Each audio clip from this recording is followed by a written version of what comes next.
Nagpahayag ang Ukraine ng patuloy na interes na maging bahagi ng North Atlantic Treaty Organization o NATO bilang parte ng kanilang estratehiya sa seguridad at depensa. Suportado naman ito ng organisasyon at sinabing nananatili silang bukas para sa mga bansa na nagnanais sumali at sumunod sa kanilang mga prinsipyo at pamantayan. Ngunit kinundina ito ni dating Russian President na ngayoy Deputy Chairman of Russia Security Council na si Dmitry Medvedev.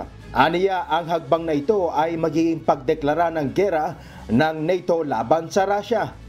Ayon sa kanyang pahayag noong Miyerkules, July 17, mas magiging malala ang kanilang mga hagbang kung itutuloy ng NATO ang planong ito.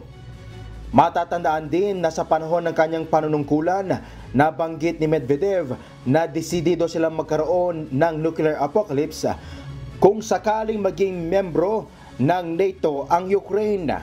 Sa ngayon, wala pang pahayag ang NATO kung kailan ito nais gawing member ang bansang Ukraine.